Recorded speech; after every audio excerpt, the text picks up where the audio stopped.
Odilon, comment tu apprécies cette première grande sortie donc, du ministre Bahouri? Ce sont quand même de grandes ambitions qui sont là affichées hein, pour quelqu'un qui n'est pas venu pour durer.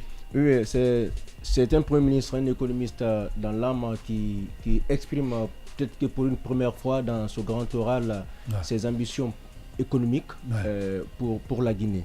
C'est vrai, c'est très pointu les remarques qu'a faites Simon tout à l'heure. Mais moi, je voudrais aussi apprécier la chose sous un autre angle. C'est vrai, il est bon de se questionner aujourd'hui pour un Premier ministre d'une transition. Est-ce normal d'afficher de telles ambitions? Mais après, je me souviens des principes de Louis Roland, hein, du service public, parmi lesquels le premier d'ailleurs, c'est le principe de la continuité du service public.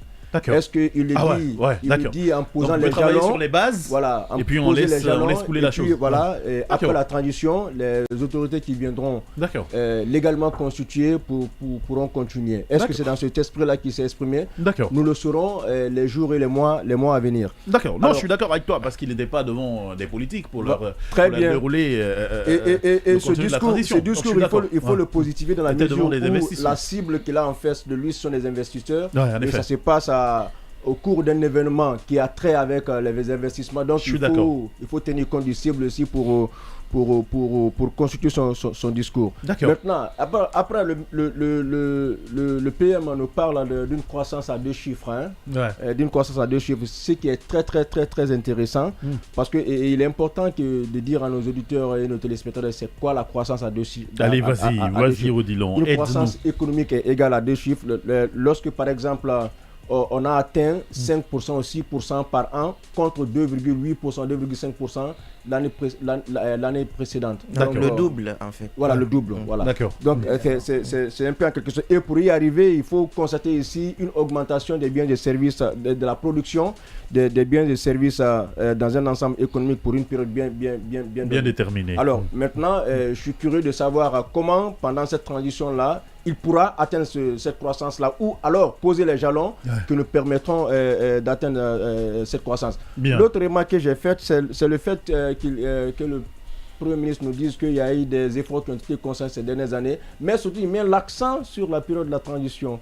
Depuis l'avènement du CNRD, c'est comme si on négligeait un peu les quelques efforts qui ont été faits lors des gouvernements précédents. D'autant plus que, attention, laisse-moi terminer, d'autant plus que hier, il recevait encore les anciens premiers ministres, parmi lesquels ceux d'Alpha Condé. Je pense qu'il faut éviter. Mais ça, c'était pour des conseils.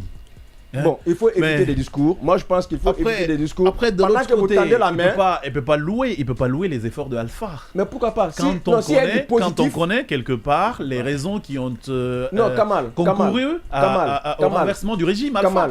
La principale raison qui a été évoquée, c'est le fait que Alpha Condé soit parti à l'élection de 2020.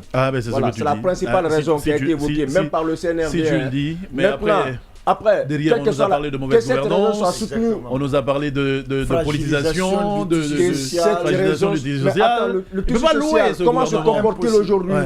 Le tissu social, comment se comporte-t-il aujourd'hui? Voilà, l'un des arguments qui avait été avancé par le CNRD, c'était par exemple les violations des droits de l'homme.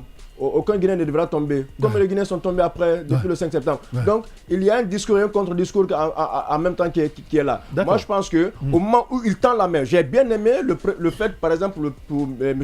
Ba, d'avoir invité ses prédécesseurs, notamment 6 anciens premiers ministres de la République. C'était un geste extrêmement fort pour moi, qui nous édifie. Mais au même moment, pendant que vous tendez la main à vos prédécesseurs, vous tenez un discours qui pourrait peut-être les fâcher. Les accabler, d'accord. Donc, je pense qu'il faut que M. Bahouri fasse très attention.